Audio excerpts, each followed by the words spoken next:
Calling meeting to order. Welcome back, everybody. Hope everyone had a nice July. Welcome to the City of Milpitas Planning Commission, August 10th, 2022, 7 o'clock. For those here or online wanting to make public comments, please view the agenda. Instructions are in agenda.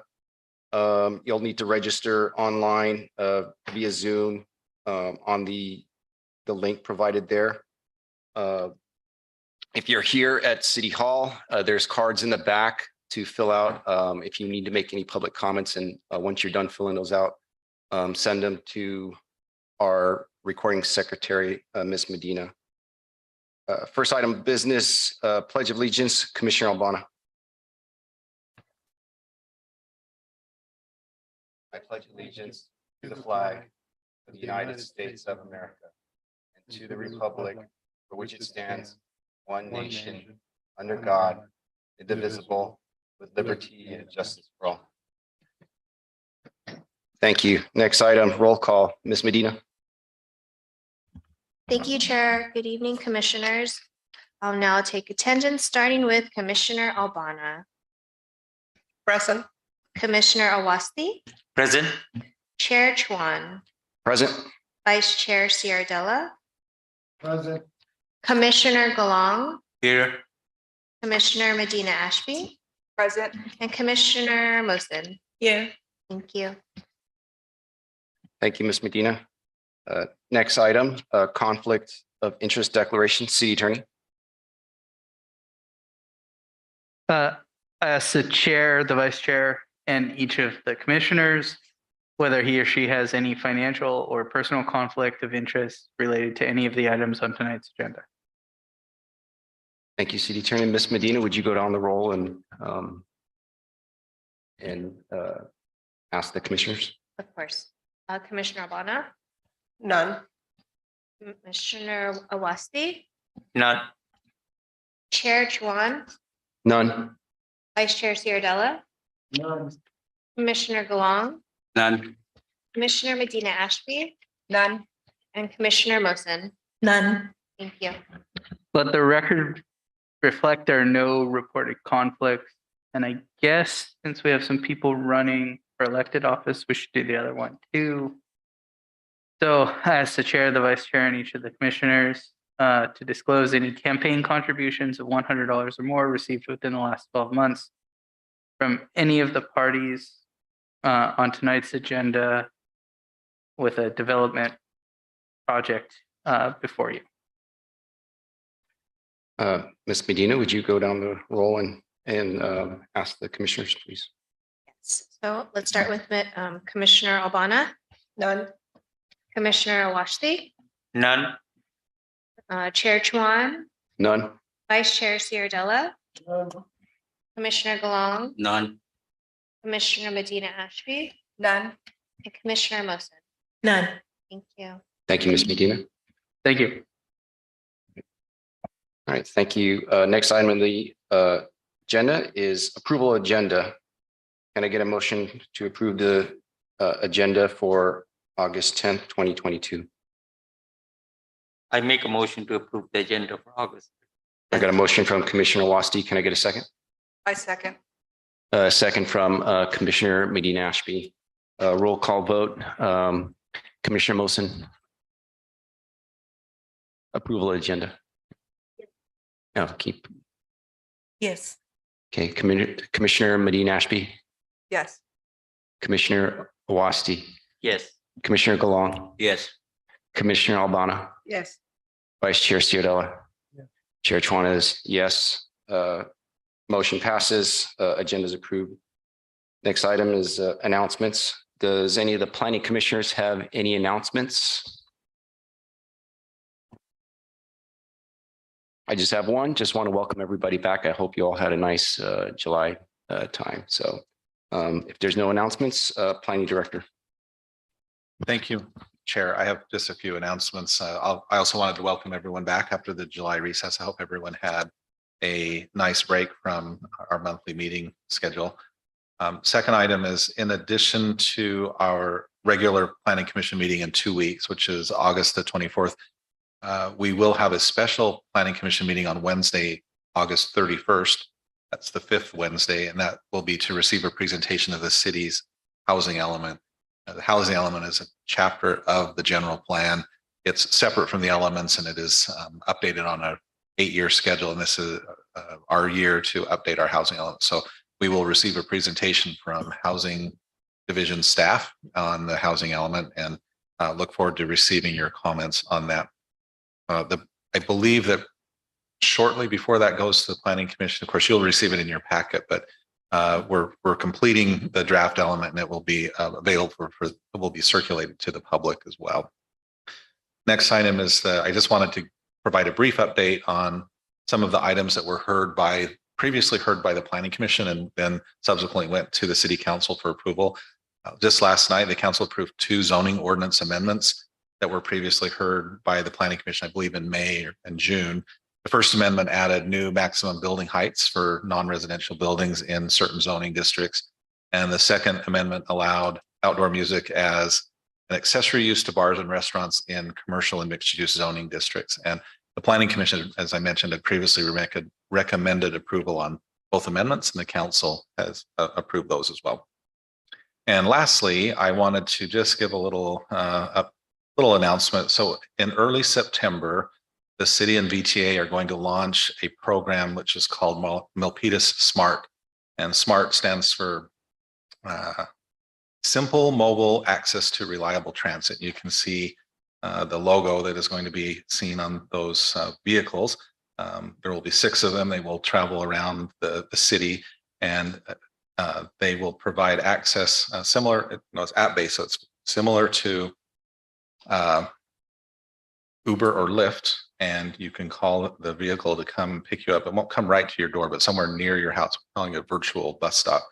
And it will pick you up, and it will take you either to the Milpitas Transit Center, the BART station, here to Town Center, City Hall, or to one of the VTA light rail stations. And this is a program that is funded. The pilot program funded by the VTA with a $1.3 million grant to the city. It will run for a year, possibly a little bit more. And it's to test out new kinds of transit connections. And hopefully, the intent is to support our BART station, our Milpitas Transit Center. So watch for that. This little bit of a teaser. The advertising, initial advertising will start within the next few weeks. So watch for that for more information on Milpitas SMART. And those are all of my announcements for today. Thank you, Planning Director. Next item, public forum. Those interested are invited to address Planning Commission on any subject not on tonight's agenda orally via Zoom webinar. Instructions are provided in the agenda. Speakers may provide their name and city of residence for the recording secretary's record, and comments may be limited to 3 minutes or less. As an item not listed on the agenda, no response is required from city staff or the Planning Commission, and no action can be taken. Planning Commission may instruct the staff to place the item on a future meeting agenda. I don't see anyone here in City Hall. Ms. Medina, do we have anyone online that wants to make a public comment? Chair, there are no community members in the Zoom queue for public forum. Thank you. All right, thank you, Ms. Medina. Next item is a public hearing. First item, new single-family Hillside Residence. Planning Director. Thank you, Mr. Chair. Our first public hearing item tonight, as you mentioned, is a new Hillside Residence, a Hillside meaning that it's located in the Hillside area of the city, and there are special zoning regulations that apply to that type of development. It is on an existing lot in an existing subdivision. And we have our Associate Planner, Christina Fung, here to presenting virtually to present the staff report. We'll turn the time over to Christina. Thank you, Planning Director. Welcome, Ms. Fung. Go ahead. Thank you for the warm welcome, Director Thomas. Good evening, Chair, Vice Chair, Commissioners, and members of the public. My name is Christina Fung, and I'm an Associate Planner here with the City of Milpitas. The item before you is a request for a site development permit to construct a new single-family residence in the Hillside Combining District at 489 Vista Ridge Drive. Next slide, please. The applicant requesting a site development permit to construct a 4,224 square foot, two-story, single-family residence with a 730 square foot attached garage on a 4.67 acre vacant hillside lot. The project site is located in the single-family hill zoning district. And as a result of the site zoning designation, the application will require recommendation from the Planning Commission and approval from the City Council. Next slide, please. And this is an aerial image of the site, and it is located by the southeastern edge of the city.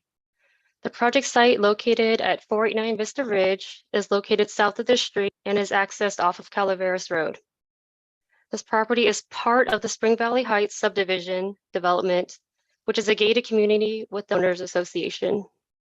The subdivision includes 26 lots, including one that is an open space parcel, which is located immediately south of the project site. To date, approximately 4 other lots remain undeveloped in the subdivision. Next slide, please. And this is a zoning map of the property. As you can see, the project sites and neighboring properties are all zoned R1H, which is a single-family residential hillside designation. The general plan designation for the project sites and all surrounding properties is hillside low density. The site is located east of the crest line, where two-story homes are permitted up to a maximum height of 27 feet. Next slide, please. And here we see a site plan of the proposed project, which is sited on an angle in relation to the front property line along Vista Ridge Drive. The front of the residence will face the west towards the left of the lot. The lot is adjacent on the left side to a large preserved hillside open space lot that will not be developed. This lot is approximately 4.67 acres, and the Hillside Zoning Code allows lots that are greater than 3 acres in size to have a larger main residence size and a greater impervious surface area than parcels under 3 acres in size. In another upcoming slide, I'll show a comparison table of these hillside zoning regulations. This proposed house will be 2 stories with a max height of 26 feet and 11.5 inches, and will be approximately 4,224 square feet, which is compliant with the Hillside's development standard of 10,000 square foot maximum size of a main house and a 27-foot height limit. This house will contain 5 bedrooms, 4.5 bathrooms, and includes an attached 730 square foot 3-car garage. The required parking for this proposed house is 4 spaces, and the project will include 6. A new hammerhead concrete driveway will be built matching the existing slope leading to the attached garage or to the 3 additional unenclosed parking stalls north of the residence. The proposed fencing includes a 4-foot tall open work deer fencing design with wooden posts along the rear inside edges of the house, and no fencing or gates are proposed at the front or entryway of the new house. A visual graphic of this fencing, as well as the proposed landscaping details, will be provided in a later slide.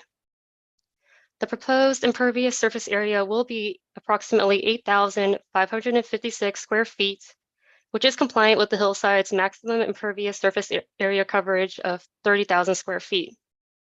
And in summary, this proposal is consistent with all development standards for the Hillside zoning ordinance. And as proposed, the main dwelling will be situated where the existing parcel is relatively flat so that grading can be minimized. The proposed project will result in an equal 310 cubic yards of cut and fill for the construction of the home and to meet the required grade at the driveway for fire truck access. There will be no grading or development elsewhere on the site. Next slide, please. And this is a site plan of the proposed first floor, which will total approximately 2,631 square feet. This will also include the attached 3-car garage leading to the mudroom and laundry room. The front entrance will be in the middle of the residence and will open up into the living room and dining room areas. It will also include the kitchen with a pantry and wine room, as well as a kitchen nook you can see on the top right, and a family room area. This floor will also include the guest bedroom suite, 1.5 bathrooms, and an office study area. Next slide, please. On the second floor, an open spiral staircase located by the middle of the house will connect to both floors to a loft area on the second floor. The second floor will total approximately 1,590 square feet. And to the right side, you'll see the master bedroom suite with the master bathroom and walk-in closets, as well as 2 balcony decks on opposite sides of the room that will have wrought ironing. And in discussions with the applicant, these balconies with the master bedroom were intentionally sited to be on the front end of the residence, away from the existing houses to the north and west, and will not have any immediate line of sight to neighbors. Both of these balconies will also look onto undeveloped hillside views of natural terrain. The larger balcony on the bottom will face an elevated hillside, and the other one on the other side will face the rear of the house and will be partially obstructed by other walls of the second floor for the master bathroom. So any potential views looking towards the northeast direction will be shielded for additional privacy. And the rest of the second floor, as you can see by the left side, contains the remaining 3 bedrooms and the other 2 bathrooms. Next slide, please. The images show the side and rear elevations and the height of the new house at different angles. The next slide, I'll show the front elevation with rendering and colors and materials. Oh, not yet, sorry. Well, the proposed house will be a max height of 26 feet and 11.5 inches, which is just slightly under the 27 feet max. Next slide, please. And here is the proposed conceptual rendering with colors and materials of the proposed new house as seen from the front. This is designed in a Mediterranean style and incorporates strong lines and a mixture of high quality and earth tone colors and materials. The overall scheme of the house will have light tan, brown, and gray shades. The exterior materials include a smooth finished stucco, light gray colored stone cladding, silver birchwood shingle roofing, and a mahogany wood tone garage door. The main door and windows will also have a dark brown espresso color finish. The balcony will also have a dark colored wrought iron railing.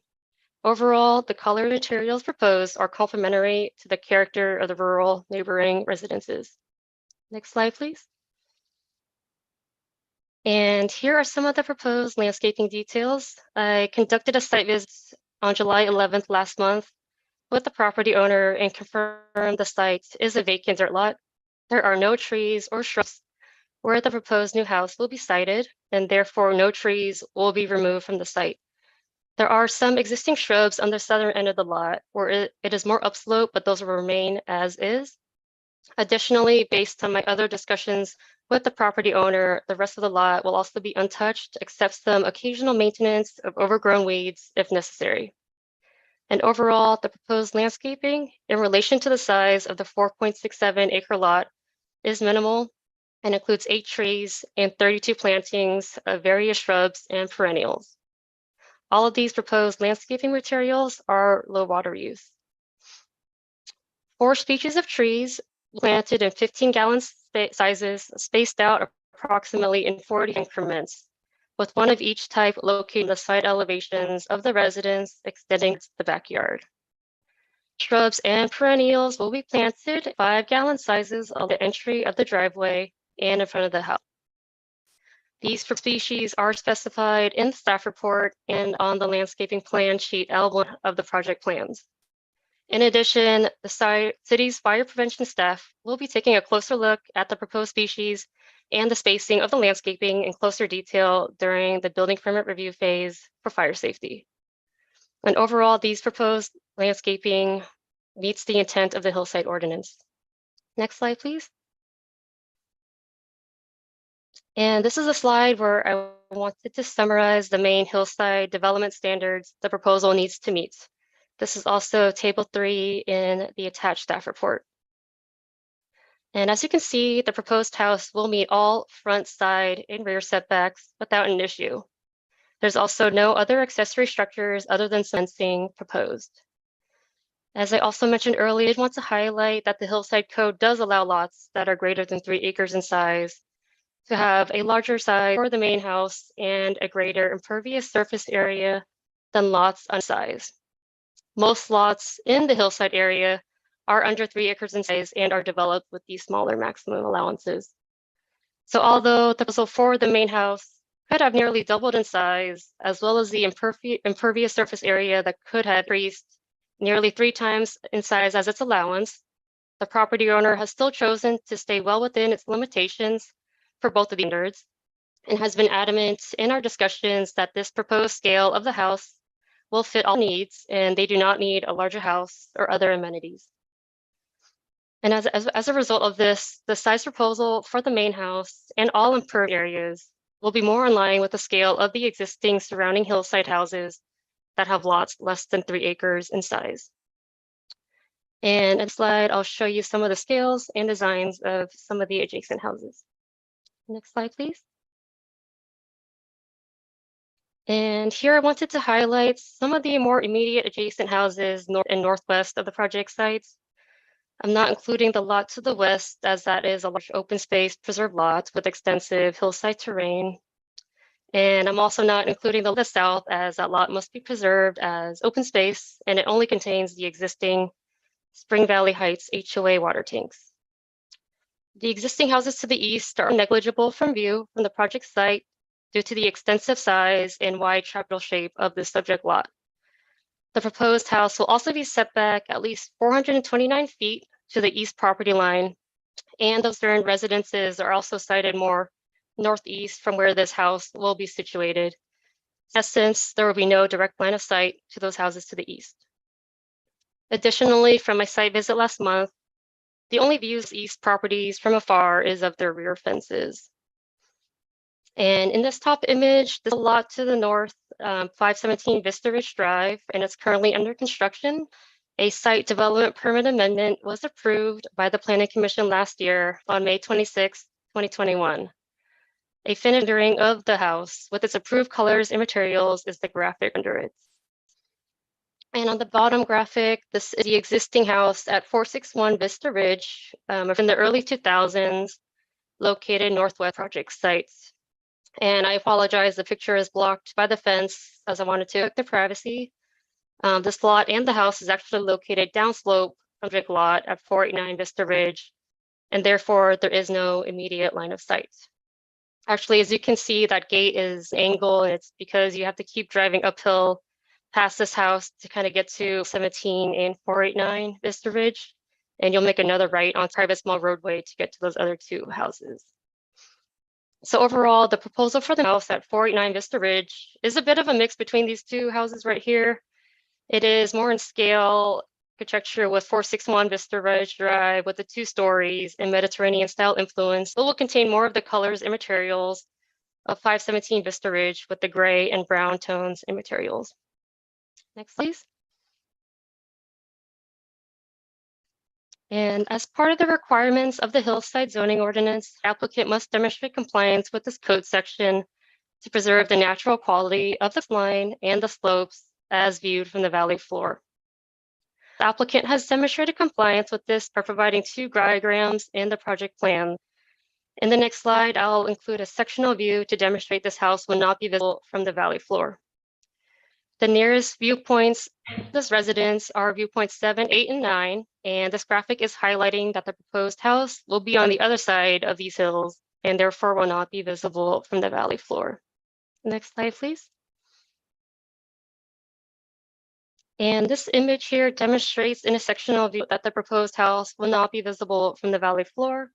If you were to stand from these 3 viewpoints, as shown on the left side, looking onto the hillside area, an existing hill, as shown, in red, will block views of the proposed house from the valley floor. Next slide, please. The project has been reviewed by multiple departments and has been additioned accordingly as included in resolution. Unlike most projects you've reviewed, hillside projects must use a septic system for sewage. The proposed septic system design was approved by Santa Clara County Department of Environmental Health in May 2022. This site is also governed by the Spring Valley Heights HOA CNRs, and they have a private water service agreement with the city. The HOA confirmed in a letter dated March 29th of this year that there is enough water capacity to service the new house. The project also received approval from the Spring Valley Heights Architectural Review Committee on the 2nd of April this year. I also wanted to mention that the property owner has met and been in contact with these immediate neighbors and naturally the HOA to review and get a support of the proposed design rules. Next slide, please. And a notice was published in the Milpitas Post and at City Hall, as well as the city's website and online public forum. 14 postcards were sent to property owners within 300 feet of the site. A sign was also posted at the project site, and to date, no comment received on this project. Next slide, please. The proposed project is categorically exempt from environmental review under the California Environmental Quality Act in accordance with CEQA guidelines 15303A, new construction or conversion of small structures, and section 14183, projects consistent with the community plan, general plan, or zoning. Next slide, please. And staff has confirmed that the project does meet the findings associated with development permits as set out in the Milpitas Municipal Code. Those findings have been discussed in the staff report and are addressed in the resolution. Next slide, please. Staff recommends that the Planning Commission open and close the public hearing and adopt Resolution 22-00, recommending approval of site development permit number SD 21-011 to the City Council, subject to the findings and attached conditions of approval at 489 Vista Ridge Drive. And this concludes staff's summary of the project. I'm happy to answer any questions. Furthermore, the project applicant team, the designers, engineer, and property owner are available for any questions also. Thank you. Thank you, Ms. Fong. Do any of the planning commissioners have any questions? If you do, go ahead and press your speak so I can identify that you're asking a question. Okay, Vice Chair Ciardella. Yeah, I guess my question is, and that in the landscape piece of paper you had there, you said it was going to go to fire to see if those plants were somewhat fire resistant. And I thought that the tree there closest to the house was pretty close to the house. So I just want to make sure that fire is going to take a look at that plant material. Thank you. Thank you, Commissioner, for your question. That's a great question. Yes, it is standard practice that if and when a project is approved by the Planning Commission and the City Council, that they can submit for the building permits. And during that stage, it is routed again to all the main departments, including but not limited to fire, building, engineering. And as part of the fire review, they will take a closer look at the proposed spacing and landscaping types of plants to ensure fire safety. Okay. And if there's anything of concern, they may, suggest or require a revision. Okay. The next question I have, and this might be to Ned here. Does the city require that homes up in the hillside be discs in the springtime? I'm sorry, that they are what in this meantime? Yes. This, this. That is a very good question. I don't know the answer to that, but we can check. I don't know if as part of weed abatement, if that's part of it or not, but yeah, we can check and confirm that. I knew I should have called. Yeah, because there is, stump the dummy for me. Yeah, I think that because this is a very large site, that might be some type of requirement. Okay, thank you. Any other questions from any other commissioners? Okay, if there's no questions, I do see that Mr. Khan, the owner, has his hand up. I don't know if he has a presentation or if you have any comments regarding the project. Actually, my name is Ashish Gandhi and I'm from 517 Vista Ridge Drive, and AIM forwarded me the link, so I used it. So it might be showing my name, but my name is Ashish Gandhi. And I had a couple of questions on the site plan that was showed earlier. Can we take a look at that? Then I can ask the specific questions. Sorry.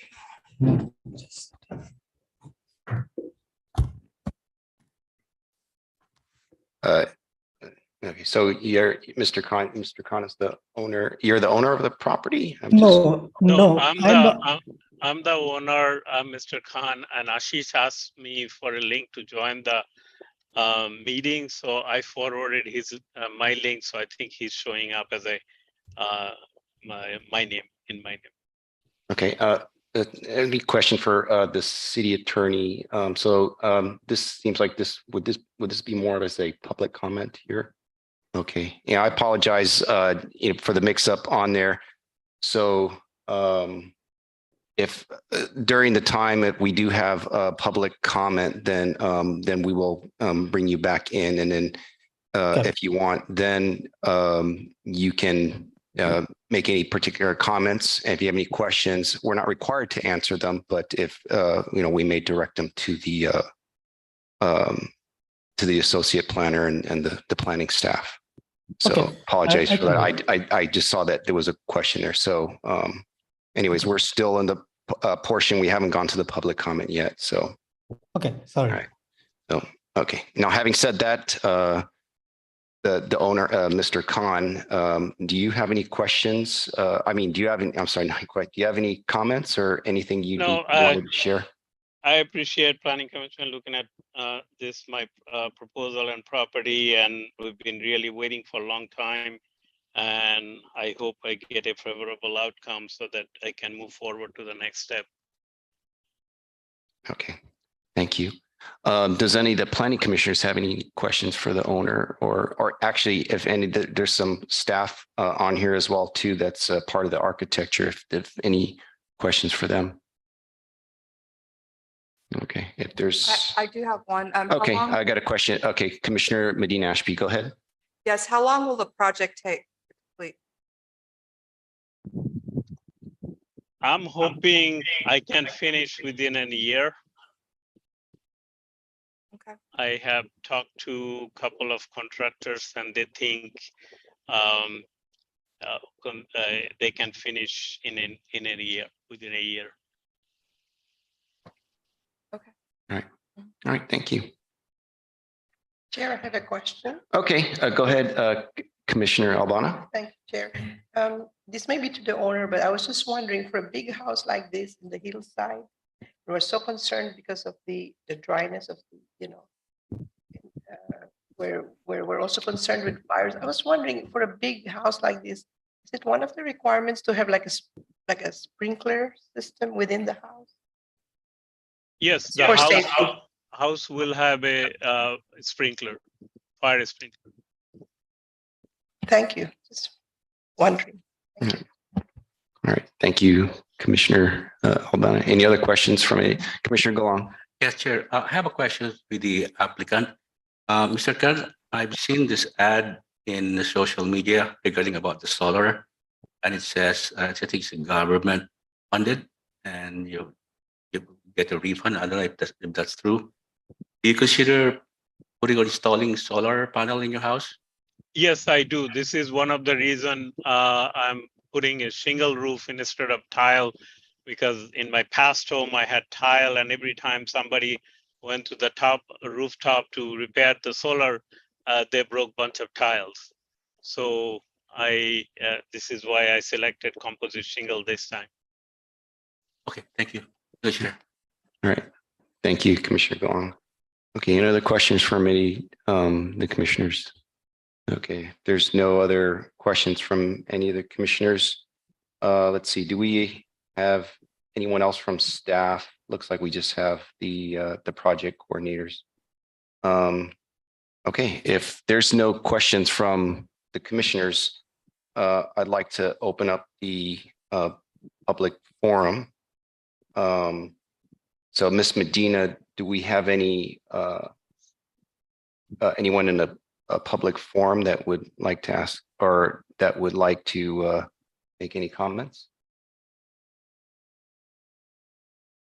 The only person I believe who would be making a comment on this project would be the owner at 517 Vista Ridge. There's no other hands raised in the queue. Okay, is he still there or? Okay. Yeah, I'm still here. Okay, Okay, so at this time, this is being a public forum. We have 3 minutes.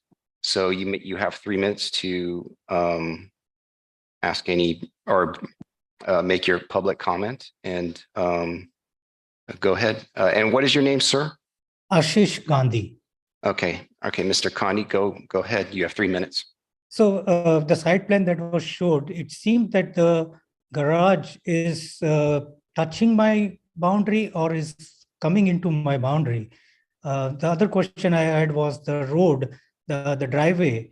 There was a discussion with Mr. M about putting or widening the road, and it would need some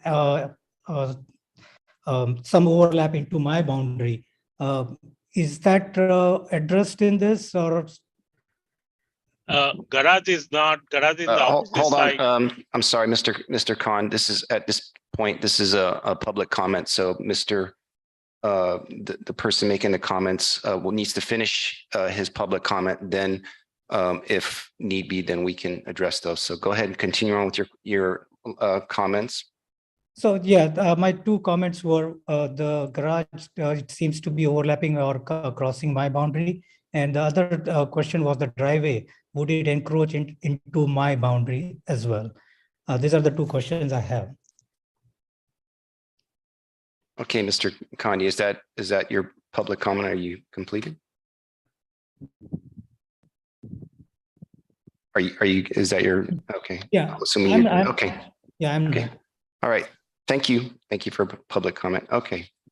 All right. Well, seeing any other public comments, Ms. Medina?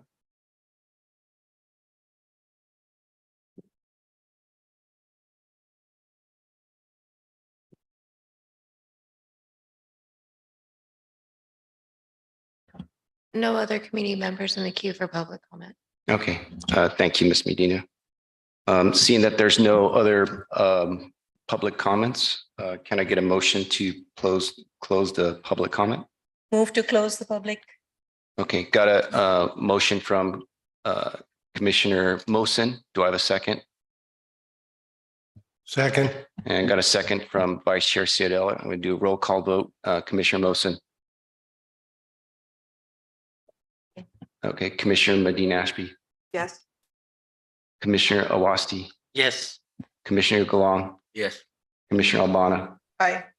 Vice Chair Ciodella, yes.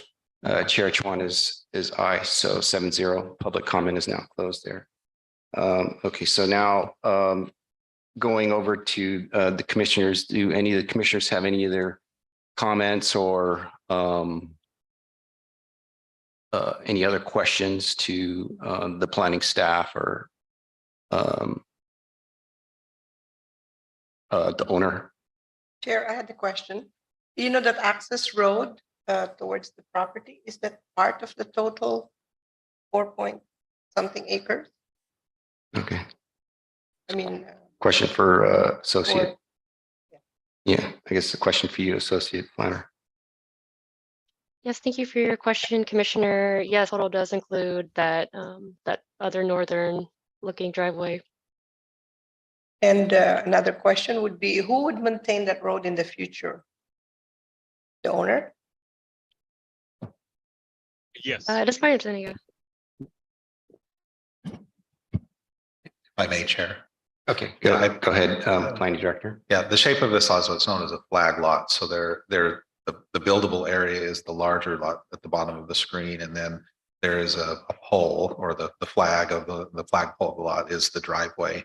And it's designed that way as part of the subdivision so that there's an extra lot here, and it connects to the main roadway that you see at the top. Which, Christina, do you know, is that a private roadway or is that a public street that it connects to, Vista Ridge?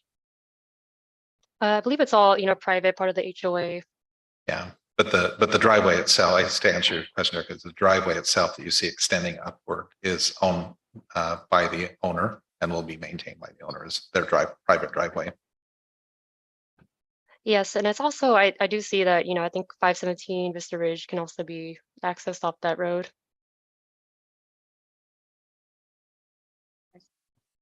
Okay. Does Thank that you. answer your question? Thank you. Thank you. Chair. okay. Thank you. Thank you, Commissioner Albana. Commissioner Glong, you have a question? Yes, can you show me how far this project to the Spring Valley Golf Course? Yes. Question for Ms. Fong? Yeah. Yeah, for this one. Oh, I'm sorry, the Spring Valley Golf Course? Yeah, is this a, I can look into that right now if you would like. I apologize. I did not, I don't, I'm still new to the city, so I don't know that there was a golf course right there. But let me try to look. Or I'm not sure, Aim, if you know. Yeah, it's several miles away. It's about 2.1 miles, a 7-minute drive. oh, okay, thank you. All right. Chair. Thank you. Commissioner Albana, you have another question? Okay. Any other questions from any of the commissioners? Okay. Yeah, I had a question, just wanted to, so things were brought up in regard to the boundary and the driveway overlap. Was wondering if those can be addressed and talk a little bit about that. Either I don't know, maybe planning director, is that something you'd be able to address? I think, thank you, Mr. Chair. I think Actually- the property owner or the architect may be able to address it as well. This, I believe that the map or the diagram, the site plan that we're seeing on the screen may need a little bit of explanation. Christina, from this, it appears that those lines cross over the boundary to them. Oh. But could you chat a little bit about that? Yeah, that's a good concern. I mean, I think it's also because, it's very hard to see. I'm not sure if you guys are able to zoom in on that slide, Liz. That does look like there's a little bit of overlap just because there is a clarifying detail right there that the width of those 3 unenclosed parking stalls are 9 by 18. So as you can see, that's just showing that the dimensions of that, but those 3 unenclosed stalls are not going to be, intruding onto your property line at 517 Vista Ridge. Also, those kind of dotted lines you see above even more, they're just indicating easements. And actually the garage is actually that kind of lower on the south where that shaded structure is. That's the main attached garage. So those 3 to the north are just 3 unenclosed stalls. And it just looks like, just because the markings on the site plan are just indicating the dimensions of those 3 stalls, but they're not going to be in there. I think also with the concern about, intruding onto another property line or not, that can be up to the property owner, contractor, and hiring of a surveyor to, ensure that the construction is developed in between the boundaries. Yeah, so I guess basically, if I may, Mr. Chair, the line shown here, some of, as Christina and as Ms. Fung indicated, some of those are, you can see the numbers above them, and so they're lines to show dimensions rather than those are not actual buildings or structures. Okay. So in essence, there's no overlap there. No. Okay, at least what I'm hearing. Okay. All right, thank you. Any other questions or any comments from the other planning commissioners? Okay, if there's no questions or comments, any motions? Maybe put the screen up there with the recommendations. Chair, I make a motion. Okay, Commissioner Albana? Yes. Go ahead. After reviewing that, And actually, she put the motion, the recommendation up there, if you want to read it from there. I make a motion to adopt resolution 22-010, recommending that the city council approve site development permit number SD 21-0011 to allow development of a single family residence in the R1-H single family residential hillside zoning district, subject to the findings and attached conditions of approval. Okay, got a motion from Commissioner Albana. Do I have a second? Second. Okay, got a second from Commissioner Galong. So I'm gonna do a roll call vote. So Commissioner Mosin, Yes.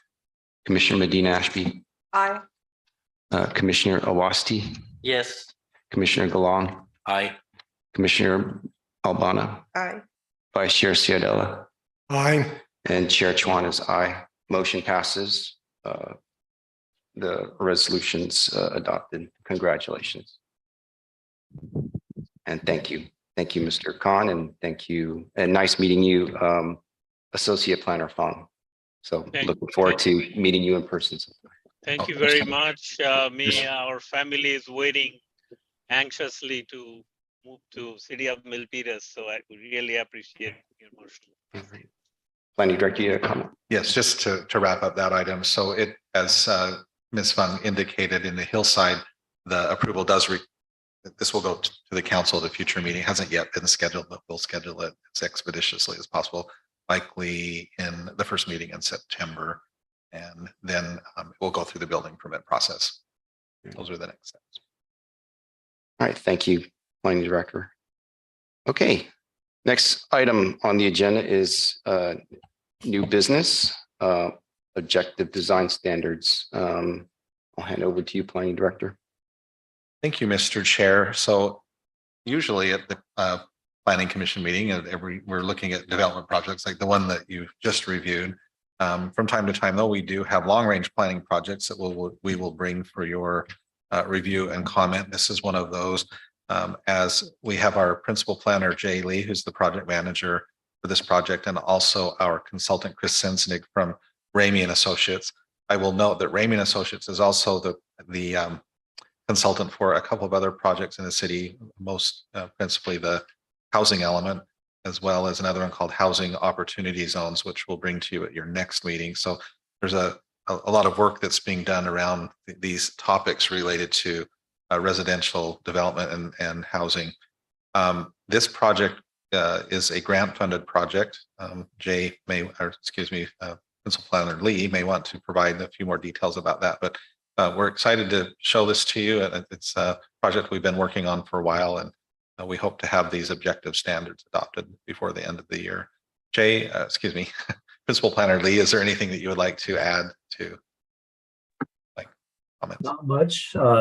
Thank you, Director Thomas, for the great introduction to the project. All I would say is that we are at a stage where we have provided the draft objective design standards for public review. So we made it available through various channels on July 19th, and the comment period will close on August 20th.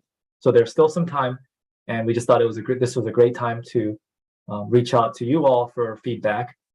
As we know that in many of the meetings, we are discussing design issues as it relates to projects. So we're excited and hopeful that this project will help guide that discussion. And I'll pass it off to Chris Sensenig from Ramey and Associates. Thank you very much. And thank you, Planning Commission, for having me here to talk about the objective design standards. I'm looking forward to sharing our progress and hearing your feedback. So next slide. So today I'm going to start with an introduction of the ODS project. Again, ODS is Objective Design Standards. I'm going to go through a high level summary of the draft and then overview some key design standards and share some of the background studies that we did to test the objective standards. And then we'll have a Q&A period. Next. All right, so why are we here? Well, changes to state law, primarily the Housing Accountability Act, made it difficult to deny or reduce the density of housing projects that meet objective design standards and require expedited processing for qualifying projects. That includes SB 35, AB 2162 projects, and also not listed here, SB 330 projects, which is any project that has more than 2/3 of its floor area as residential. The goals of the project is to facilitate context appropriate, high quality design by establishing objective design standards for residential projects, bring consistency and clarity to project review and permitting, eliminate subjectivity and personal judgment, and also protect the city from legal challenges and court-imposed fines for wrongful denial of housing projects. Next. So what are objective design standards? Well, the state law states that standards that involve no personal or subjective judgment by a public official and are uniformly verifiable by reference to an external or uniform benchmark, in this case, the objective design standards, and they're knowable by both the development applicant and or a public official prior to submittal. Next. All right. So our approach to objective design standards, next slide, is a holistic approach that really looks at working across scales. So we create standards that work together across scales, from large urban strategies to fine-grained architectural strategies to ensure quality buildings and human-scaled design. And again, this is all about preserving the character of Milpitas' neighborhoods and balancing the form and design of existing development with new construction. And most importantly, emphasizing a pedestrian-oriented environment where buildings and public realm design are cohesive and complementary for a diverse range of uses. Next. The objective design standards are broken into 6 sections. The first one is about purpose and applicability. And then site planning, which deals with block structure, mid-block connections, shared publicly accessible open spaces. Site design, which deals with things such as building orientation, building setback character, ground floor uses, utilities, landscaping, lighting. And then we move into building design. Building design is broken into kind of 3 sections. One's talking about small and medium building types, and then large and extra large building types, and then more focused design standards for facades in large and extra large projects. The 5th chapter is building elements, talking about specific details of buildings, including ground floor design, fenestration, windows, and also building materials. And lastly, chapter 6 is usable open space. Next slide. So, you see a lot of different projects come through Milpitas, and they come in many different sizes and scales. And to deal with very large projects, which Milpitas has seen a lot of over the last 2 decades, we have certain standards that only apply to large sites and master plan projects. And these are sites that are greater than 5 acres and require some sort of subdivision, sites that may have horizontal mix of uses, and also projects that include new public or private streets. Next slide. And just to give you a sense of where that is, we chose 5 acres to be kind of the dividing line. It wasn't necessarily easy to choose a number, but it felt about right considering the scale of development. And this is just an example where you can see different projects. The ones in red here are all projects that are greater than 5 acres and thus would be subject to the large sites requirement. And then the ones in orange are almost there, but not quite. So they would not be subject to those special requirements. Next slide. We also have divided our standards into 4 building types. Small, which are house-like and multiplex buildings. These are buildings that are up to 3 stories, include single-family homes, duplexes, triplexes, fourplexes, and the like. Medium or middle housing is up to 4 stories, and this could be row houses, walk-up multiplex buildings, and garden-style kind of surface parked products. Then we move up to large, which is mid-rise buildings. This is greater than 4 stories and typically up to about 8 stories. They're often podium buildings, which mean they have structured parking. It could also be wrapped structures where you have the parking structure wrapped by residential uses. And then extra large, you get to an extra large building when you're basically in high-rise construction. And that is defined by the building code to mean any building where there's an occupied finished floor greater than 75 feet in height. Next. And again. So one thing we've done as we've put together the objective design standards, you'll notice that every kind of design standard or topic or set of design standards has an intent statement.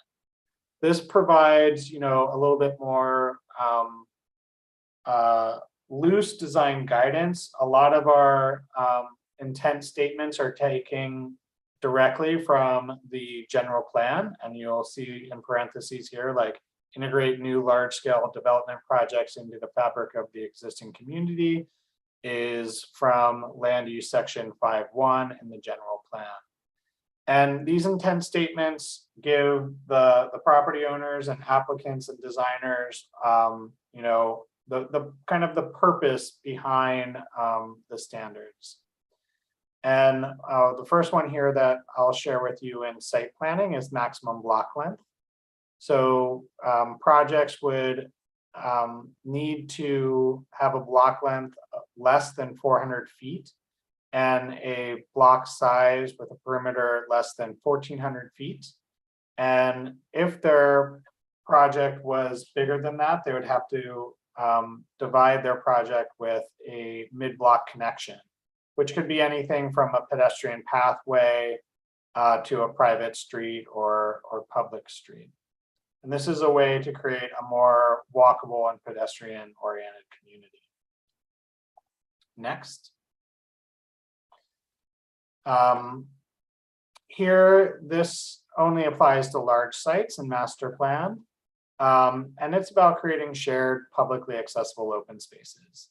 We understand that a lot of projects that come through, they're typically paying their park and lieu fees and not necessarily providing much publicly accessible open spaces. But to meet the general plan guidance to promote vibrant, publicly accessible spaces that encourage gathering and other active uses, this standard will require on-site publicly accessible open space. And it's kind of broken into 2 tiers. One is for projects less than 45 feet. And that's going to be your typical row home development. 5% of the total lot area would be required to be publicly accessible. And that could be spread out throughout the site. For larger projects where the average height is greater than 45 feet, that requirement doubles.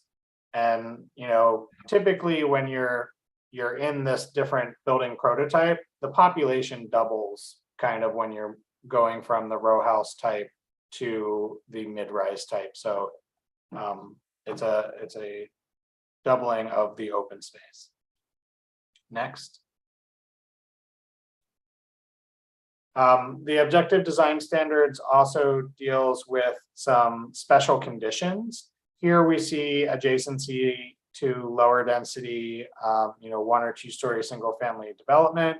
We also have standards for adjacency to freeways, adjacency to waterways, and a few other standards that you can find in the project. But here, there's just extra sensitivity in this standard to lower density development, where buildings are required to step back upper floors so they do not overly dominate the adjacent neighborhoods. Next. The building design section is the most robust section of the plan, and its purpose is to refine the building massing and form through facade modulations, establish transition to lower scale development, create human scale architecture, and create visual interest and placemaking. And there's intent statements here too, but I'll move on to the standards. So the objective design standards here for small and medium development types are not only design standards, but we've included development standards. And it's kind of a transition piece as the city of Milpitas works to revamp their zoning code in the coming years.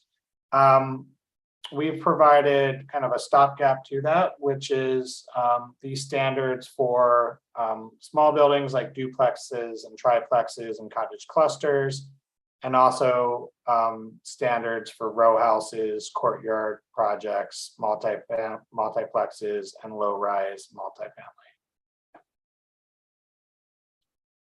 Next. All right, for large and extra large building types, it's really, a series of standards that work together to create a cohesive design package. And this diagram here kind of shows how that goes through. So we start with massing and form, where there are standards about upper floor mass reduction. So you have a variation in height and scale of a project. And then we move into what we call major vertical facade modulation. And that is, could be major breaks, breaking up the building into multiple buildings, but it is something that breaks down this overall scale of the facade and allows you to see sky and air as long as you walk along a building. Third is minor vertical facade modulation and minor breaks. And this breaks up the building into, again, a finer grain scale. And at this scale, you're beginning to see units or rooms in the facade. And then we move into the actual facade design, which we talked about variation in facade composition. So you don't have a very monochromatic large building. Facade composition, modulations and articulations, adding variety between base, middle, top, variety in roof plane, and also a residential rhythm and pattern to buildings. And then finally, we get into some very specific design elements, such as ground floor design, the amount of transparency and depth of ground floor uses in mixed use buildings, and also materiality and window and fenestration design. Next. So here's an example from the massing and form. One, buildings have a maximum length. And second, looking for a variety and upper floor step backs to reduce the overall scale. And this is a standard that I think is good to point out our overall strategy in this. We understand that there's not a one size fits all design standard for everyone. So we've tried to provide flexibility in the objective design standards that allow for architectural creativity, and also for allow buildings to be more financially feasible and have options that increase building efficiency. So here in the upper floor mass reductions, on the right, you see the very simple, the top floor needs to step back 6 feet from the main facade. Well, that can be great, but in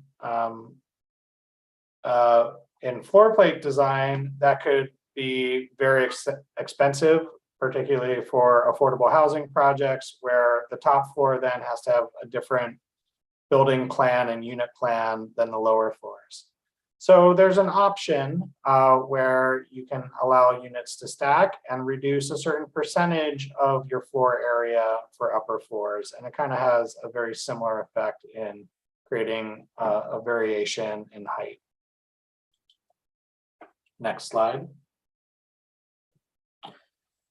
To break up larger buildings, the ODS is requiring major breaks in buildings every 150 feet. So you can't have more than 150 feet of facade length without breaking it. It could be broken at a variety of rhythms and patterns, but 150 feet is the maximum. And then if a building is greater than 320 feet, we require a second major break, but the second major break is less than the first one. Next. So from there, we really begin to get into creating a residential rhythm and pattern that reflects the scale of the unit or a room in a unit. And here there's multiple ways to create this facade modulation. One is through minor breaks, which would have a minimum depth of 2 feet and a minimum width of 4 feet. You can do things that increase the vertical rhythm and pattern, such as bay windows, other types of vertical articulation. And then there's a third one with more minor modulations throughout the building facade. Next. So the next is about facade composition.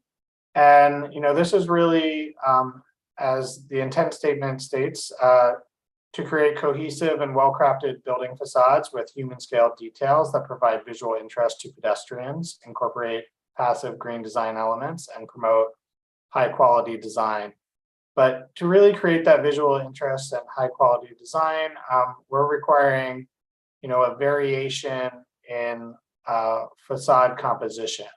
And so here you can see a few different ways that could be met, where for a certain size and percentage of the facade, it needs to have a different composition than the rest. So on the left, you see the blue being the variation from the yellow portion. And then on the right, you see a building that has kind of 3 variations. Next. To further break down to the building and human scale components, the ODS also requires buildings to be divided into 3 vertical elements. We call it a base, middle, top. And the ODS provides a variety of ways that this can be achieved through things like articulation, datum line, and cornices, or through a variation in color and material, or a variation in building elements such as window shapes and patterns. So again, providing multiple options to meet a unified design intent.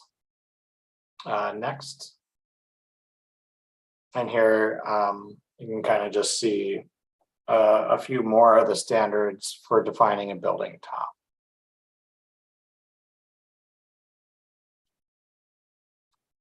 Next. So a number of the standards I just talked about and a few more in the document rely on developing variations in facade compositions. And so in this setup, there are a number of different ways, again, to meet the standard, and the designer will be able to kind of pick and choose from here. So to create a variation in facade composition, a designer will choose two of these columns. So, they could choose materiality and fenestration. And if they chose those two, then they would have to meet the objective standard below it. So for fenestration, they would have to show that in creating a base middle top, a variation in at least two of the following things, such as fenestration size, proportions of the windows, pattern of the windowing, or depth and projection of it. So in that diagram below, it might be a little bit hard to see, but you can see the window shape and articulation between the blue and the red and the yellow are all different to kind of create that base middle top. And then paired with a variation in materiality, these two things can come together and provide enough variation to create a visually appealing and high quality building. Next. We also have some sustainability design in the project. And in the case here that we're sharing, there's a green roof standard, or green and productive roofs, so green and solar.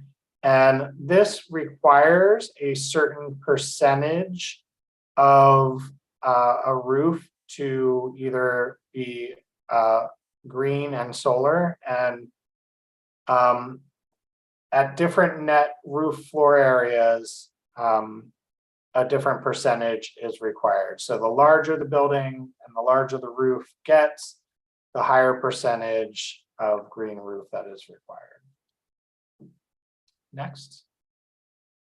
We also have usable open space designs, and this can be, we have minimal standards for private open space, such as balcony size, and also minimum standards for common open spaces and publicly accessible open spaces.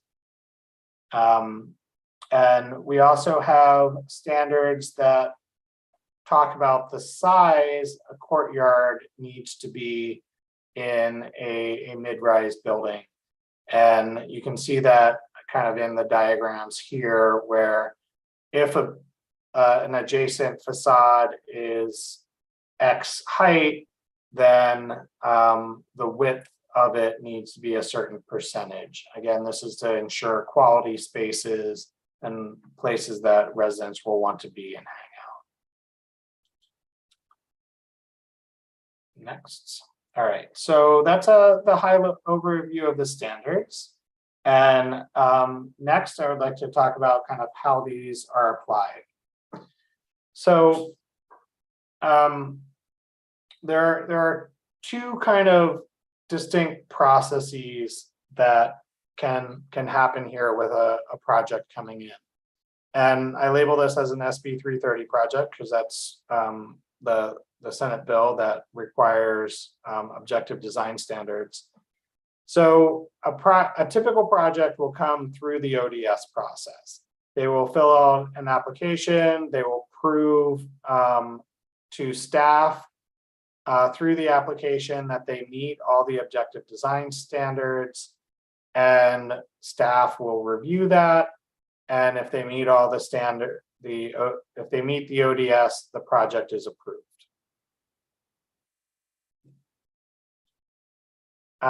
There's also a discretionary review path, but sorry. First, I want to talk a little bit more about the ODS process. So we do understand that, certain projects may come in and may require specific minor exceptions or exemptions from specific ODSs. So in the code, we allow up to 3 exemptions or exceptions for an applicant. And the applicant, if they're asking for this exception or exemption, they need to provide findings on how their projects meet the purpose and intent statements of the associated standard. And so, you know, it might be that they have another creative idea and that doesn't exactly meet the standard, but they still need to meet the purpose and intent. And they also need to document constraints on their project on why they can't meet the standard. And there's also an option here that for quantitative standards, if there's a documented constraint, a project may deviate from that standard plus or minus 10%. All right, so that's the ODS process. Next slide. There's still an option for a project to come in through a discretionary process. So should an applicant not want to be restricted to the objective design standards, they could come in and request a discretionary process, and then they're kind of outside of the maximum required meetings and other elements of an SB 330 project. And so they would put in an application, they would go through discretionary design review to the planning commission and then for approvals. But the objective design standards still apply in the purpose and intent statements that are there. So a project coming in for discretionary review would be required to still provide findings on how they meet those purpose and intent, and that is how they would be judged. Next slide.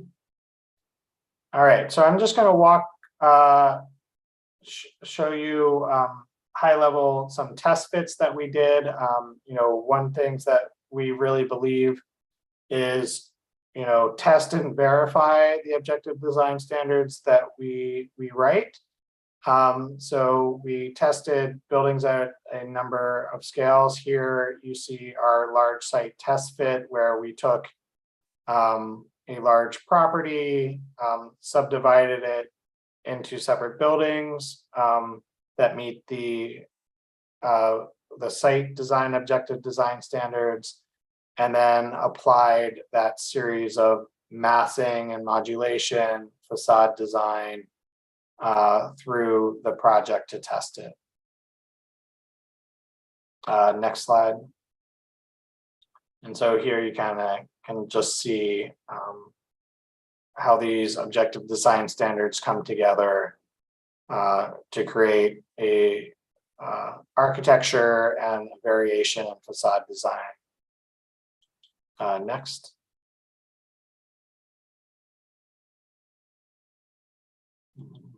Next. Turn the building around, kind of see the other facade, the way these major breaks come together, the facade compositions come together, the rhythm and pattern, the base, middle, top begin to get articulated. Next slide, one more.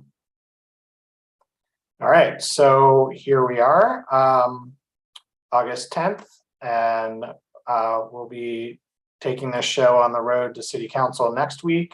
And as Principal Lee mentioned, the public comment period is open through the end of August, and then we'll take September and October to make any refinements as needed, and be back for adoption hearings later this fall. With that, I'll conclude my presentation and hand it over to Principal Lee. Thank you, Chris. Thank you for that great presentation, and we're available to answer any questions and also just to listen and to receive any feedback on what you've heard tonight. Thank you.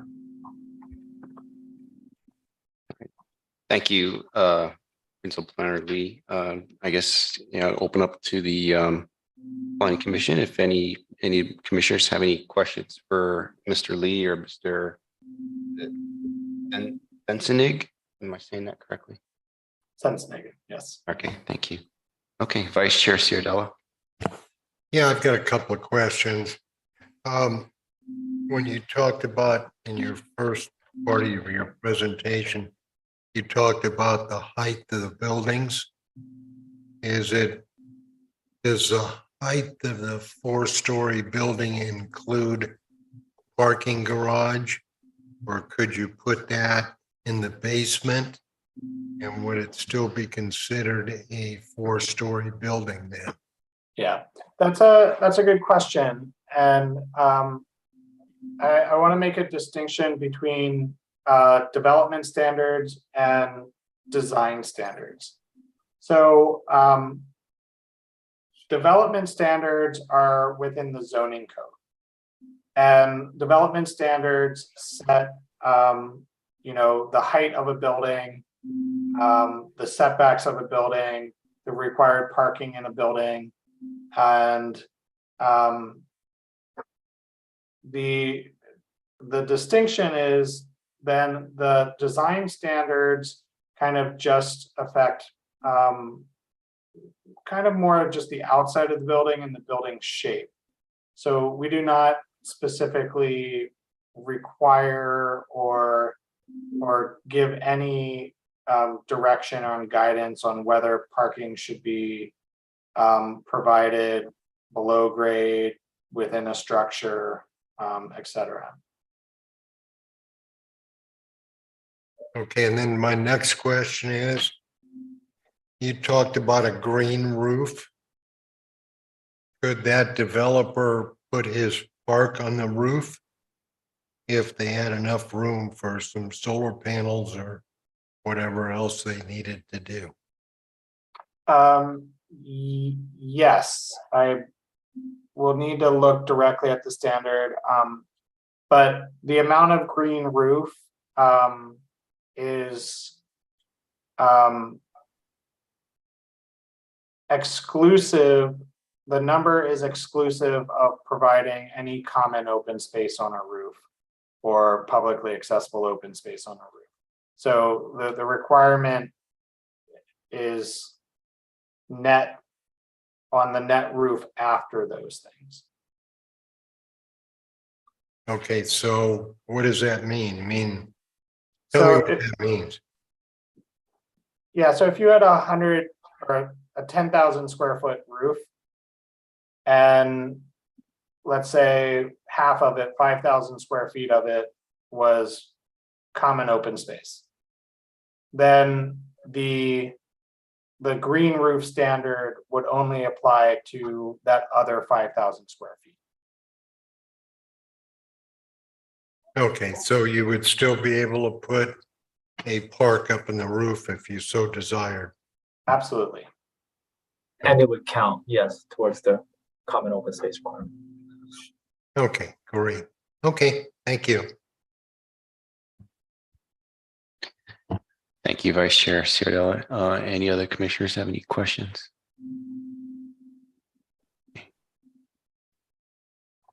Okay, Commissioner Medina Ashby. Yes, I'm not sure if I missed it, but where is the site location?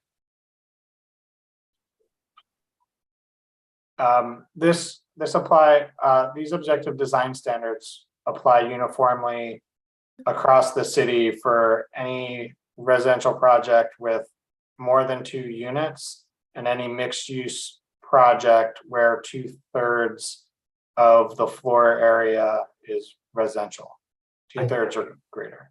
I think she was maybe asking about the site test. Is that correct? Maybe where that example, if that was like an actual site in the city?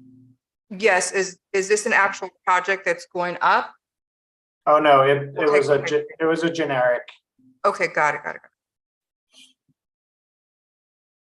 Thank you. Okay. All right, Commissioner. Thank you, Commissioner Medina Ashby. Commissioner Wilson. Thank you, Chair. I don't know how to ask this question. My passion is to see some modern outlook. Is this design providing the builders with standards apart from the design aspects, or just the standards?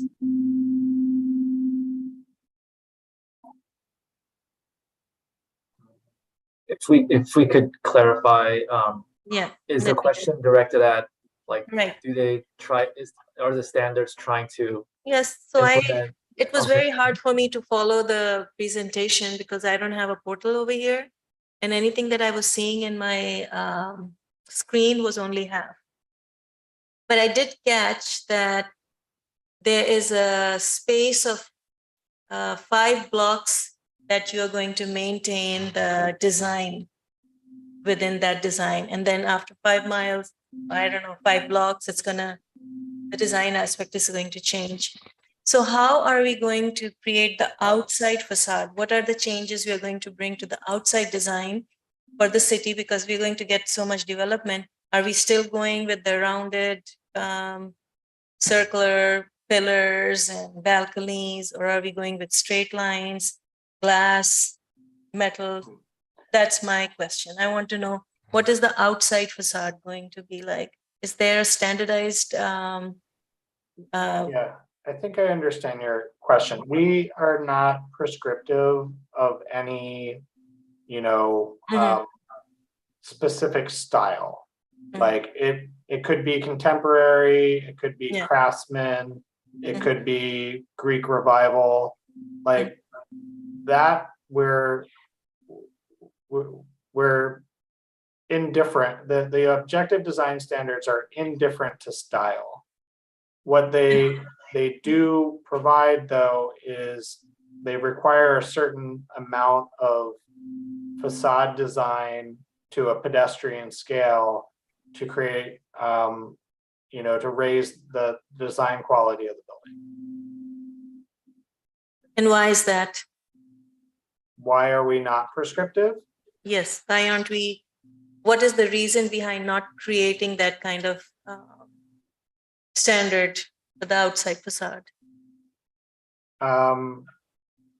I guess we did not see any guidance in the general plan or get any direction from the city to have any certain specific style that was uniformly adopted across the city. Yeah, so if I could add, we did not want the standards to necessarily dictate a certain architectural style, because, as you all know, design is very context driven, and one area a certain style may work better, whereas in another area a different style would work better. So we try to strike a balance between objectivity and flexibility, because we also heard from some of our stakeholders throughout our outreach that they didn't want the standards to be overly prescriptive to allow for some creativity. So it was a challenge because the state is saying we have to be objective, but at the same time, we don't want to be overly prescriptive where we don't allow for design and architecture the way that it needs to happen. So we try to strike a balance. We try to provide options. I would say we do provide enough details about the building elements on the outside of a building. I just don't think that we got to the level of detail when it comes to exact finishes, or like only these materials or only these colors, or if you put in a cornice, like how does it have to look? We didn't get to that level, but I think we went far enough where we hope that this will result in good design, but also provide some flexibility. The stakeholders, who are the stakeholders? We reached out to developers that we have worked with in the past, and also our community development roundtable, which consists of a pretty large group of developers. And we also reached out to some community members, the Milpitas involved citizens, a group that's pretty active here, and shared an earlier draft of the document, and also attended one of their meetings and gave a similar presentation. We also reached out to other some commissions and advisory committees as well within Milpitas. Okay. So I want to find out what is the difference between regular design aspects and discretionary process. What's the difference between that? If I may.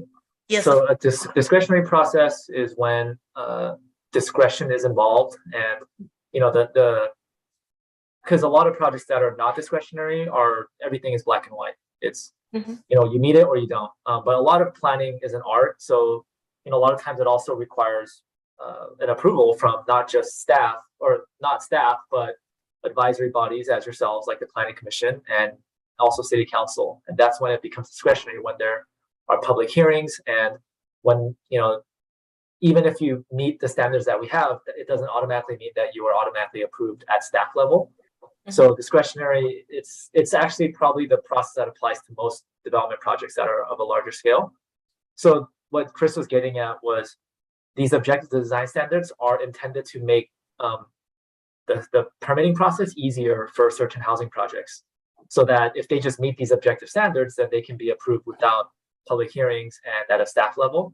However, we did want to provide the option for applicants to go the discretionary route, meaning they can still go kind of do what they probably would have been, or what they are currently doing now, what we are currently doing now, which requires, discretionary review, public hearings, approval by commission or city council. So applicants can still go that route if they choose not to meet all the objective design standards. Oh, okay. So either way, they're going to come to the planning commission and then move on to the city council. They will if they don't want to, or if they cannot comply with all the objective design standards beyond what Chris laid out in the presentation. Because we also want to provide some options for deviations, but not too much, essentially. So they still will. Many projects may still come through the planning commission and city council, but there may be some, if they meet all the objective standards, then they can be approved at staff level.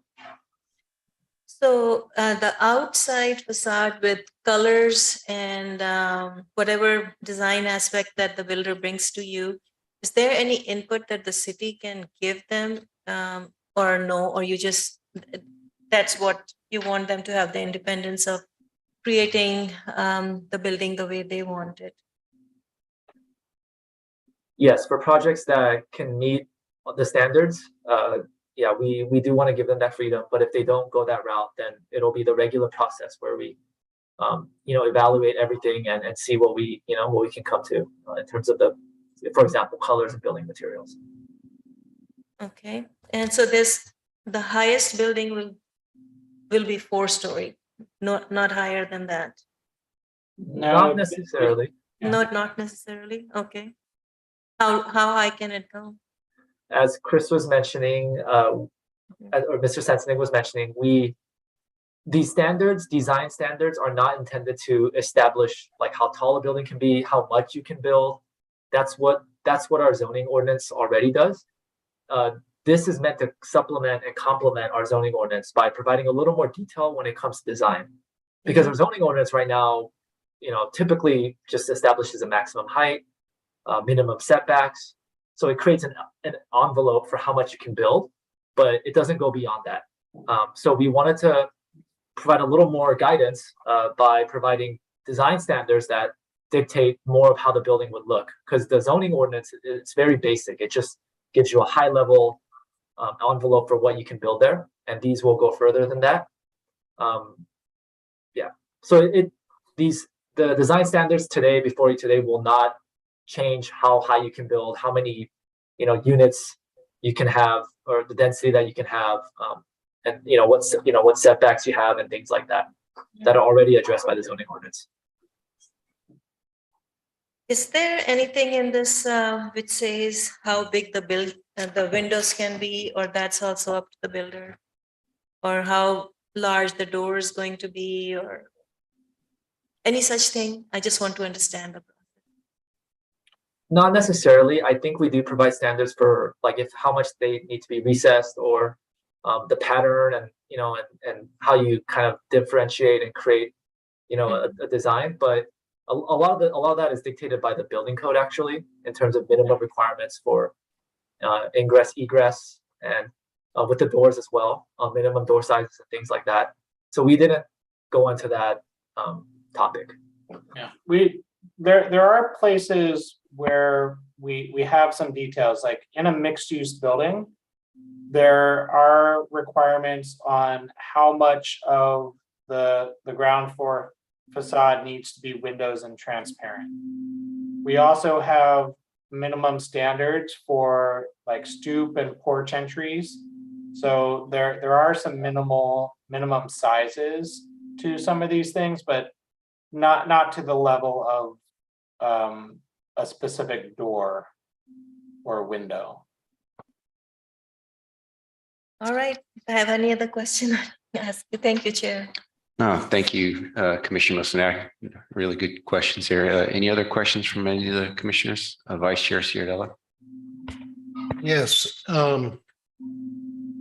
As you guys know, here 2-3 months ago, we had a project come through the Planning Commission where I believe it was a condominium project where they did an ADU in sort of the front of the building, I guess you want to call it, and also a dog park. And I thought those were such great ideas. Are these going to be addressed in this presentation? Not directly, I would say. So for example, the dog park, we do have minimum requirements for common open space, but how they program it is up to we want to leave it up to the developer. We could, and for the other topic, what was it? Not the dog park, but what was the other one that you mentioned? The ADU unit. Yes, for the AD units, that isn't necessarily like a architectural design feature. Although that is something that, for any project, a discretionary project, that's, definitely would be a benefit to the community. And that's something that staff would work with the developers and applicants to try to have that happen. It's becoming a more common way of providing affordable housing through design. Because there are there's affordable housing, that is the formal official affordable housing where you limit it to certain incomes, but we can try to make it affordable by including ADUs and having smaller unit sizes and things like that. So that's something we can encourage through our regular process, but the design standards will not require an ADU, for example, in these projects. But that's something that we can still do as we have been doing. Yeah, I think that'd be great because the price of property around here, as everybody knows, your kids can't afford to buy a house around here, and this might be a good way to get them back into the neighborhood, I guess you want to call it. Okay, thank you. Thank you, Vice Chair. Any other commissioners have any questions? I had a couple questions myself. Just wondering, as you went through the presentation, a lot of the the different sections you had, like say, dimensions and, just some numbers on it. And they look like, as part of an objective design standard, those numbers. Just wondering, are those numbers based on, just some things that, came from, common practice, based on what has been done before? That's my first question. And number two, let's just say, if something needed to change in terms of numbers, in the objective design standards, let's say, you found out, hey, maybe, certain dimensions that were mentioned in there, like, hey, seem to be more, commonality to run a different dimension. How can those change? Is that going to run through another, I'm coming from technology where, a lot of times there's a standards body that, you go and have those discussions. Is that similar? What's going to go on here?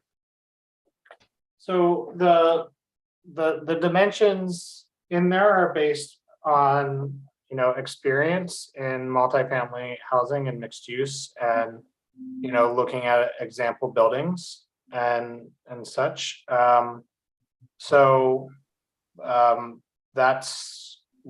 That's where the numbers come from. Design is a subjective thing. So, it's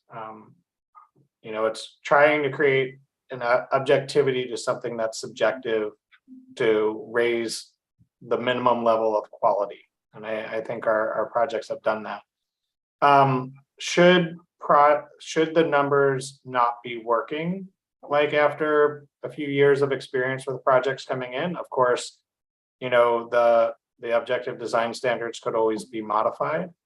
But that's also why we provided for the 3 exceptions and exemptions within the ODS process, because we understand every site is slightly different. Every building might have a slightly different requirement. And like, you know, say a building comes in and instead of putting their major break at 150 feet, they put it at 155 feet because they need to fit in a bedroom somewhere or something.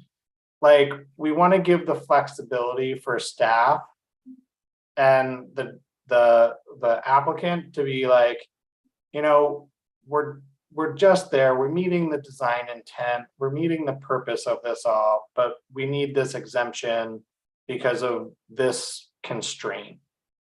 That they can have that discussion and come to an agreement that, yeah, I can see you're constrained, you're meeting the intent, you have 3 of these exemptions, here's one of them. And I guess I would just add, let's say we go for a few years, because it may take some time, and we start seeing that everybody is asking for the same exceptions, then I think you're correct in that maybe, you know, the number, we could explore looking at changing the number or whatever the standard is. And I think over time, we as staff can just keep a good record of all the different things that come up, the different issues. And I think, you know, over several years, once, let's say we have a good number of these changes, then I think we could revisit updating the ODS. We tried our best to make it flexible yet objective and modern, you know, stand the test of time so that it'll last as long as possible. But like any long range planning document, it may need a refreshment or an update in the future. So we'll just be good about, you know, keeping track of that. Okay. And then one other question is, you know, so I noted in the, you know, the ODS process, right? You know, so I noted the comment there that if there was more than 10% is needed, you know, that would be allowance. But let's say if it required more than 10%, essentially, and just want to make sure I have this understandings right, then that would essentially go through a discretionary process. Is that correct? Yes, that is Okay, correct. great. All right. That's the questions I had. Any other questions from the commissioners? All right. Okay. Planning Director, you had some comments. Thank you, Mr. Chair. I'll try to be brief. As I was listening to the conversation, which was very good, I appreciate all of the great comments. I thought it might be helpful to go back, and we'll certainly do this with the council, and talk about the reason why, why are we doing objective design standards now? Why is that important? And right at the beginning of this presentation, Mr. Sensnig mentioned some recent state legislation. There's one SB 35 or Senate Bill 35. The big one that is associated with these objective standards, that was really Senate Bill 330, the Housing Accountability Act, or housing, yeah, I think anyway, directed at housing. And what I mean by that is it's I guess we can look at it as it's really the legislature's response to the need, the housing crisis we're all talking about, the need for more housing to be produced across the state. And so as the legislature looked at that problem, they said, okay, well, what can we do? And there's been a lot of new legislation around that topic. And this SB 330 is specifically looking at the approval process for housing projects. It's not necessarily in Milpitas, but I think we're all aware, other cities across the state would often use the design of the project to either delay or sometimes even deny a project.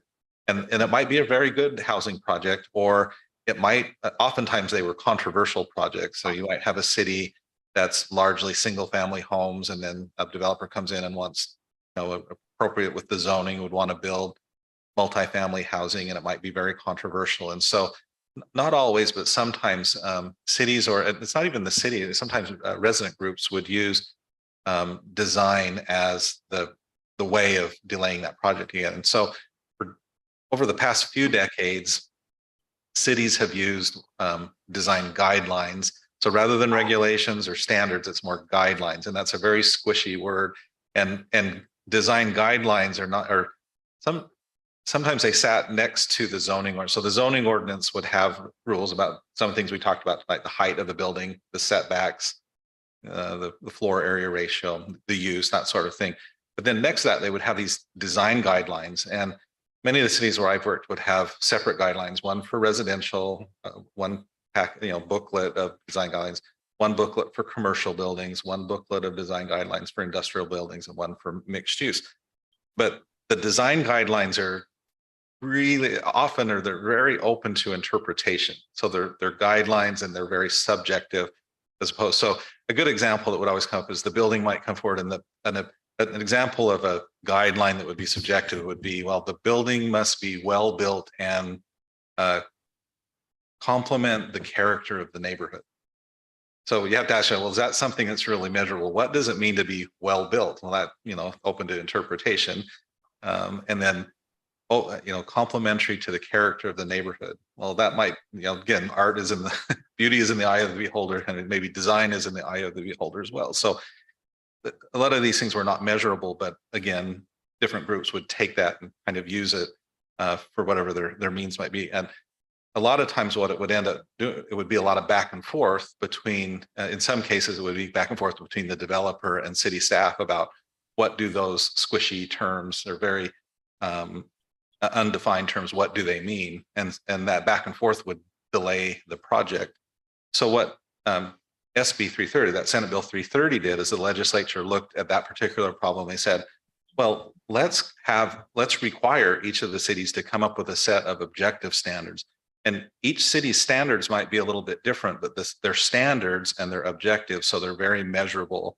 And so they're very, something that, as Mr. Sensenig mentioned at the beginning of his presentation, it's something that both the city and the developer understands up front. And if it says 5 inches, then it's 5 inches. Now there might be some flexibility. You could say it can be either 5 inches or 6 inches. Some of the standards you saw tonight, like the green roofs, depending on the size of the roof, it might be 5% or it might be 10%, but it's something very measurable and distinct. So most cities across this state are now coming up with these type of objective standards.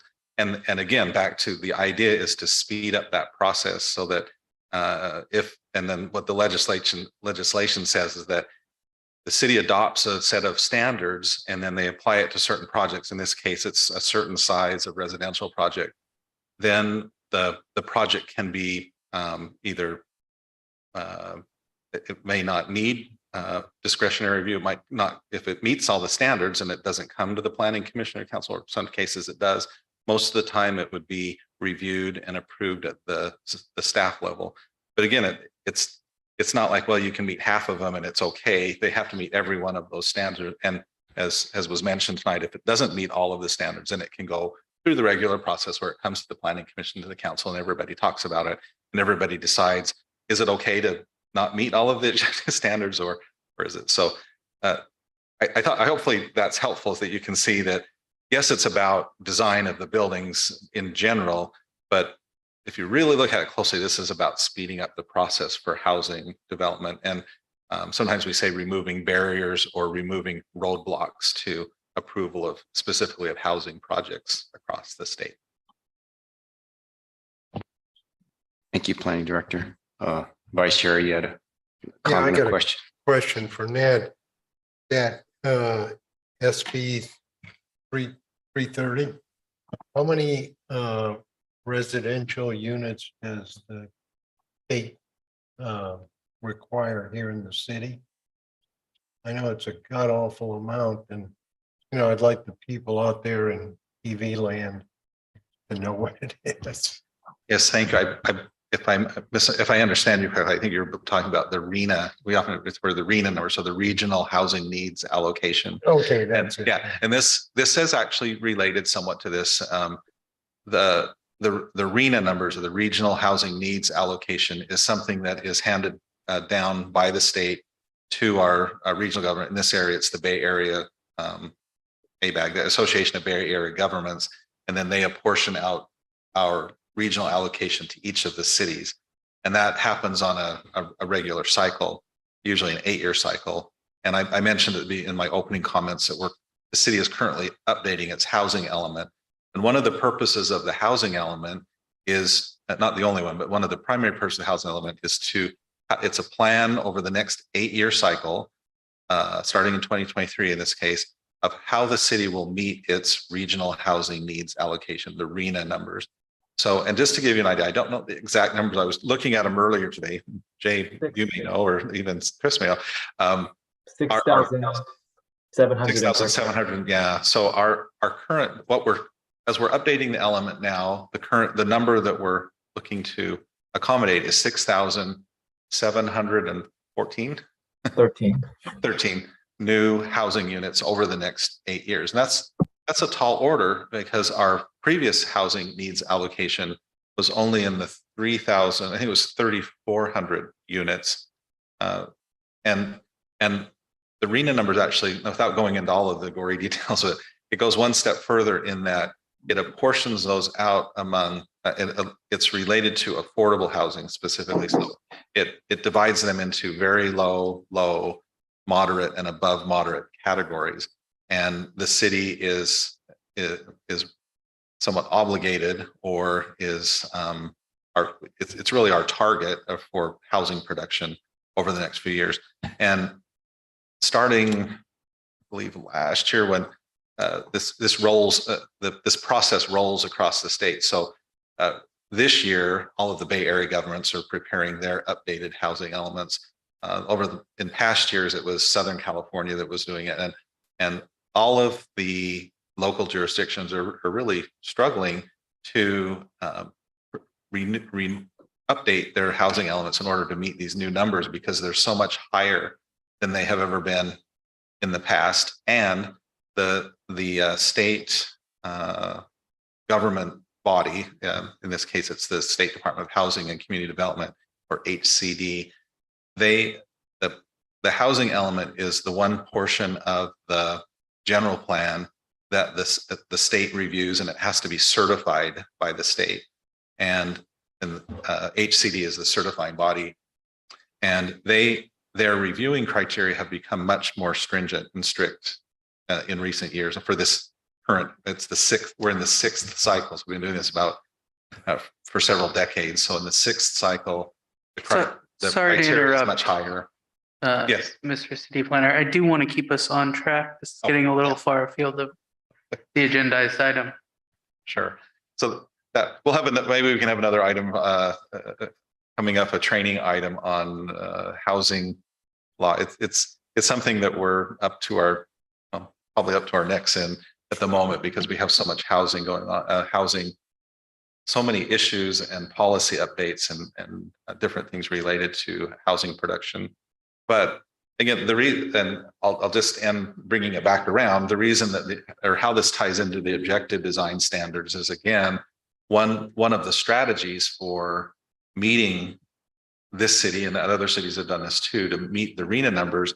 And one of the sections of the housing element is to remove barriers to housing. And that's what the intent of these design guide standards is, as I mentioned earlier, is to speed up that process so more housing can be produced.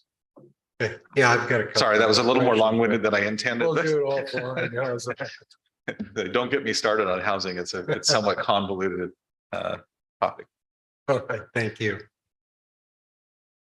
Okay, any other final questions or comments? Commissioner Mosen?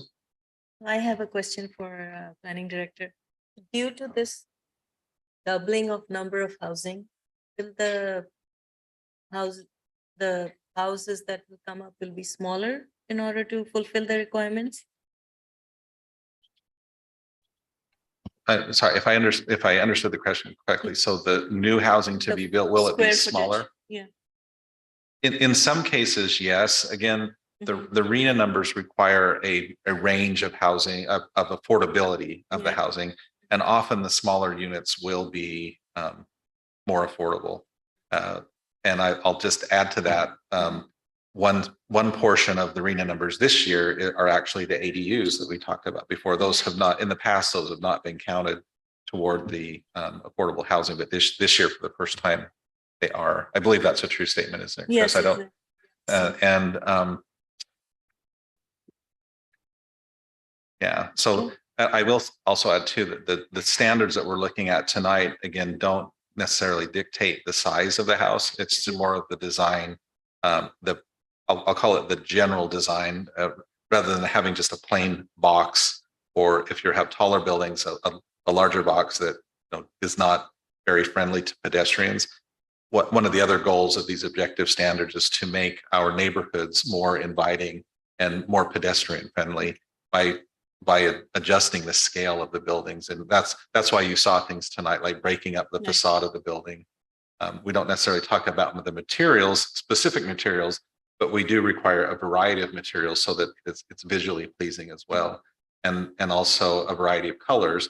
We don't dictate the color, but we say, well, you need to have a variety of colors and a variety of materials and break up the building so that it has visual interest, which is more is considered more pedestrian friendly. Thank you, Chair. Thank you. Any other questions, comments? Commissioner Wasti. Thank you, Chair. The RENA numbers which we are talking about, how much percentage covers affordable housing? What is the requirement? So I'm just going to interject that this item doesn't involve the RENA numbers at all. This is architectural standards. And so I would direct this commission in accordance with the Brown Act to stay on topic of the agendized item. We can certainly agendize items related to RENA in the future. Yeah, and we'll be covering all of those topics on the 31st of this month when we review the housing element. All right. Thank you. Any other questions or comments related to this, the objective design standards? Commissioner Albana. Thank you, Chair. So speaking about this, who like to address this to Director Ed Thomas. This design standards, basically, if the community would understand it and I would understand it, it would be just like the basis of a framework wherein it's there so that we can facilitate better and quicker decisions in our housing projects. Right now, this hasn't been finalized yet, right? So the community can still have an input to improve it. And we have that until maybe September. Yes, this will be coming back to you for final review and a recommendation to the council and go to the council for final adoption. So this was really a check-in to describe the project itself. And also, as Principal Planner Lee mentioned, there is a public survey that's ongoing now. And so we look for your input there too, if you'd like. I believe, is it a link? The link to that is on the city's website. Yeah, it's the public online forum where we can accept written comments.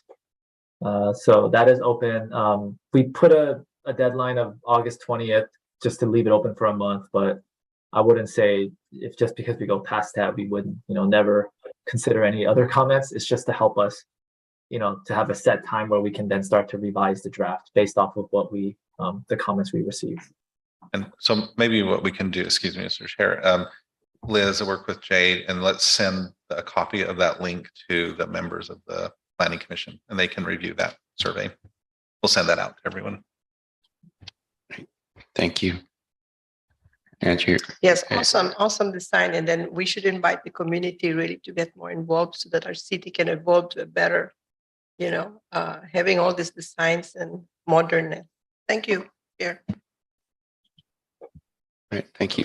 You had a comment. Yeah, for Commissioner Albana, I like the way that you described the objective standards. It's really to provide a framework for, in this case, for the development of new housing projects in the city, and it provides a way of streamlining the process of approval for those projects. But I would, I don't know if this is the best analogy, but if you think of Christmas and you think of the various things that go along with Christmas, you have a Christmas tree and presents, you might have candles, you might have a dinner. And so those are the basic building blocks of Christmas. And if we were to do standard, objective standards for Christmas, we might say what each one of those things would be. but we wouldn't necessarily say that you have to have a live or an artificial tree, or we wouldn't prescribe what you're going to cook for dinner, or how you're going to arrange it on your table. But in a similar way, you know, the objective design standards provide again, as you described it, the basic building blocks and a framework, and then the developers and the designers can take that and build upon that and add the colors and add the materials and add the style that they want. But at least all of them have a basic floor for the minimum standards that they need to meet in the city. All right, thank you. All right, any other? I think we no other comments here. So yeah, just being so it sounds like we just need to receive the report, which we did. So there's nothing to vote on it. So I want to thank both principal planner Jay Lee and then also the consultant Chris Sensenig. So appreciate it. Next, I just want to go over legalese. Any person aggrieved by any final decision of any board, commission, or department head to the city of Milpitas may appeal the decision to the city council by filing written notice of the appeal with the city clerk within 12 calendar days of the date of said decision and paying the required fee. This time limit shall be strictly enforced. Next item on the agenda is adjournment. Can I get a motion to adjourn? Okay, motion from Commissioner Albana. Do I have a second? Okay, second from Commissioner Medina Ashby. Roll call vote. Commissioner Mosin. Commissioner Medina Ashby. Aye. Commissioner Owasti. Aye. Commissioner Galong. Commissioner Albana. Aye. Vice Chair Ciodella. Yeah. And Chair Chuan. Yes. So meeting is adjourned. Thank you, everybody.